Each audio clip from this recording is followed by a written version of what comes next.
શિયાળો એટલે અલગ અલગ નવા શાક ટ્રાય કરવાની સિઝન. આખું વર્ષ એક જેવા શાક ખાધા હોય એટલે શિયાળામાં આપણને ભરપૂર ઓપ્શન મળે. એમાંય બાજરીના રોટલા જોડે કોઈ દેશી શાક મળે તો મોજ પડી જાય. તો એવું જ દેશી શાક આપણે બનાવીશું, જે માત્ર 5 જ મિનિટમાં બની જશે. અને અહીંયા 4 ટામેટાં લીધા છે.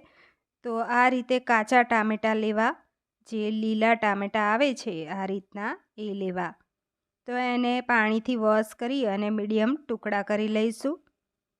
તો આ ટામેટાં છે એ જ્યારે તમે માર્કેટમાં લેવા જાઓ ત્યારે તમારે દેશી ટામેટાં માગવા અને એમાં આવા લીલા લીલા જોઈને ચોઈસ કરી લેવા. તો અહીંયા ટામેટાં સમરાઈ ગયા છે.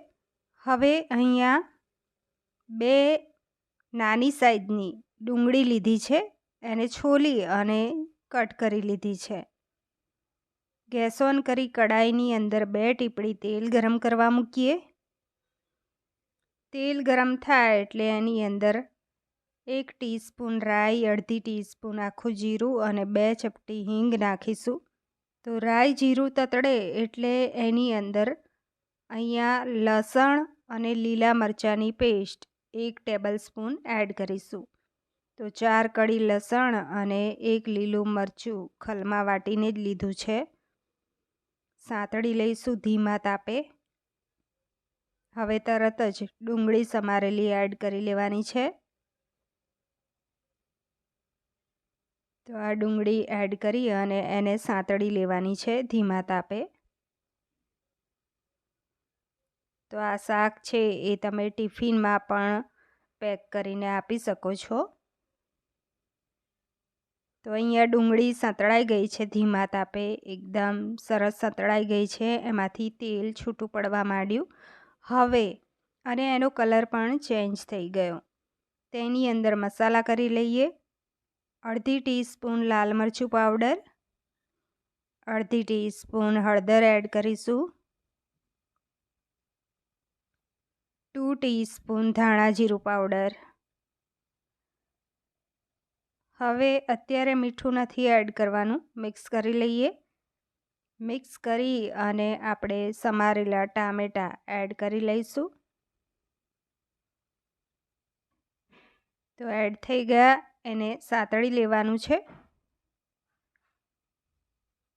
હવે મીઠું એડ કરવાનું છે, એટલે મીઠાનું માપ ખબર રહે. તમે તમારા ટેસ્ટ મુજબ લઈ શકો છો. મેં 1 ટીસ્પૂન લીધું છે. સારી રીતે મિક્સ કરી લઈશું. મિક્સ કરી અને અડધી ટીસ્પૂન ગરમ મસાલો નાખી અને મિક્સ કરી લેવાનું છે. તો આ મિક્સ થઈ ગયું. હવે ઢાંકણ ઢાંકી અને એને 3-4 મિનિટ સ્લો ફ્લેમ ઉપર થવા દઈશું. તો અહીંયા 3-1 મિનિટમાં સરસ ટામેટું ચડી ગયું છે અને તેલ છૂટું પડવા માંડે ત્યાં સુધી આપણે થવા દીધું. તો જો હવે એની અંદર 1 ટીસ્પૂન ગોળ નાખીશું, એટલે શાક ખાટું ના લાગે, અને ફ્રેશ લીલા ધાણા નાખી દઈશું. હવે આપણે મિક્સ કરી અને ગેસની ફ્લેમ બંધ કરી લેવાની છે. અને ગેસની ફ્લેમ બંધ કર્યા પછી ઢાંકણ ઢાંકી 1 મિનિટ એવી રીતે જ પડ્યું રાખવું, એટલે શાક સિજવા દેવું એવું કહેવાય.